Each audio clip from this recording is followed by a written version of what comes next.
안녕하세요. 김성래 작가입니다.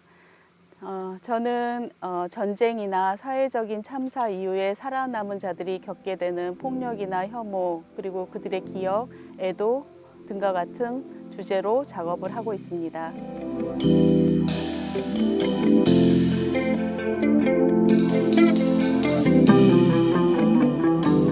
돌아보면 돌이 된다라는 제목은 그 각 나라마다 있는 그 고향을 떠나는 사람들이 고향을 그리워하면서 돌아보면서 이제 돌이 되었다는 이야기나 우리나라에 있는 그 망부석 설화 같은, 그러니까 그리워하는 사람을 기다리다가 돌이 됐다는 그런 이야기에서 모티브를 가져왔고요.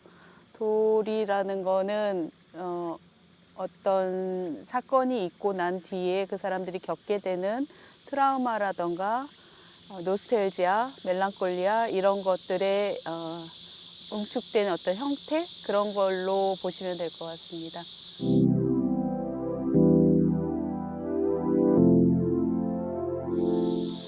돌이 사람들이 어떤 그리움이 너무 깊어서 돌이 되었다라는 이야기인데요. 이 전시 자체가 이제 한국 전쟁 때 방공호에서 태어난 소년이 화자가 되어서 피난을 내려와서 그 75년 동안의 시간을 자기 과거와 현재와 그리고 애도 미래의 순서로 풀어내고 있어서 그 가족들이 갖게 되는 어떤 상처들이나 이런 것들을 돌로 은유해서 표현했다고 보시면 될 것 같습니다.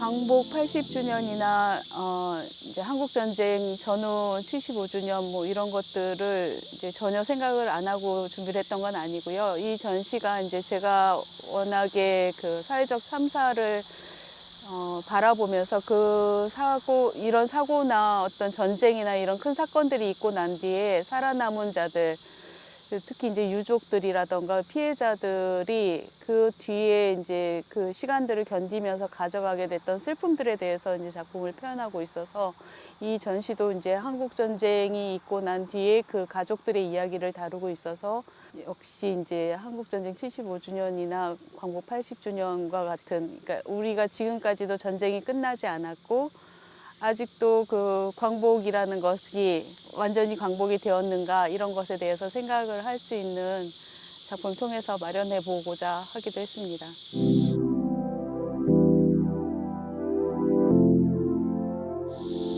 소년이 화자가 되어서 이야기를 진행을 하고 있는데요. 저는 이제 전시를 구성할 때 마치 이렇게 연극을 감상을 하고 나온 것처럼 기승전결의 서사를 두고서는 구성을 하고 있고, 전시장은 그 각각의 4개의 방이 과거, 현재, 애도, 미래 순으로 해서 연극적인 어떤 구조를 갖고 감상을 할 수 있도록 만들었는데요.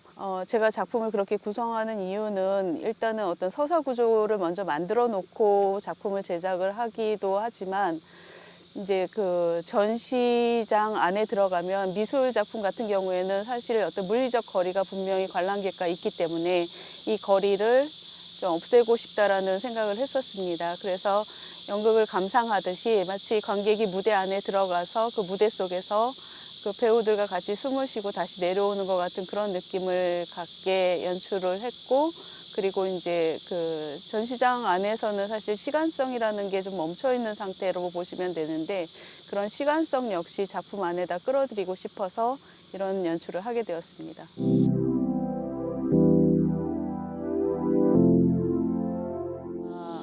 제 작업에서 전체적인 제 지금 작품을 해오는 어떤 과정 속에서 가장 크게 이제 변곡점이 되었던 사건이 4.16 세월호 참사라고 보시면 될 것 같은데요. 세월호 참사가 이뤄지고 나서 너무나 오열하는 어머니, 아버지 뒤로 그 생명력으로 꽉 차 있는 어린 소년, 소녀들의 사진이 보였어요.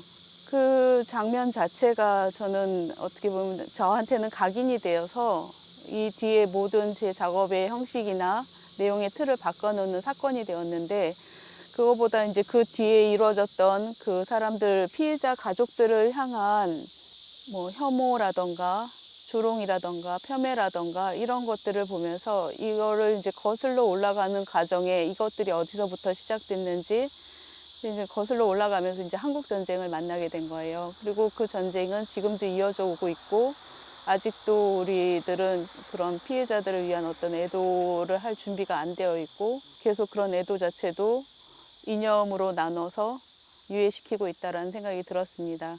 그래서 그 애도의 방이 꼭 필요했고, 그리고 그 애도를 통해서 이제 미래로 가고자 했는데, 미래는 이제 제가 갖고 있는 어떤 세계관을 좀 담아 넣었습니다. 애도의 방에 보면은 이제 그 돌탑이 쌓아져 있는 게 보이는데, 그건 어머니, 아버지, 돌아가신 어머니, 아버지가 형제들을 만나러 가기 위해서 놓여진 징검다리, 예, 그렇게 보시면 될 것 같고요.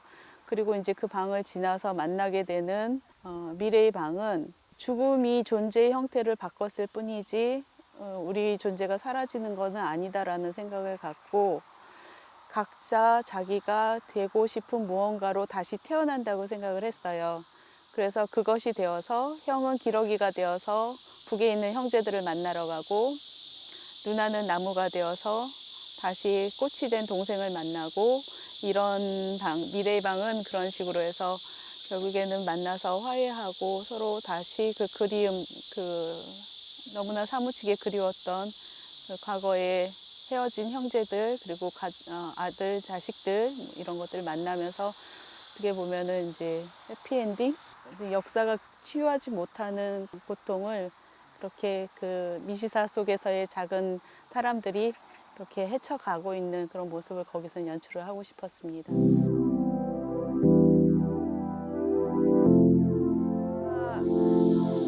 오래전에 학생들을 가르칠 때 그 심파티라는 단어를 어떤 학생이 물어봤어요. 근데 이제 제가 가르치던 학생들은 그 독일로 유학을 가던 학생들을 많이 가르치고 있었어서 그때 이제 국제고등학교를 다니고 있는 영어를 좀 더 잘 아는 어린 학생한테 네가 그 뜻을 저 친구한테 설명해줘 했더니 그 어린 소녀가 타자의 슬픔에 들어가서 그 슬픔과 함께 있는 거야 라고 얘기를 하더라고요. 그 울림이 저한테 너무나 컸어요. 그 심파티라는 단어를 동정, 연민 이런 사전적인 단어로 설명하지 않고 그 타자의 슬픔 속에 들어가서 함께 있는 거다라는 그 단어를 풀이를 해주는데 제가 마치 그런 경험을 한 것 같은 누군가의 슬픔 속에 들어가서 저도 함께 오래 있어 본 것 같은 그런 경험을 했고 그 경험을 하면서 가늠은 못하지만 적어도 그런 느낌으로 전시를 좀 봐주셨으면 좋겠다라는 생각이 들었습니다.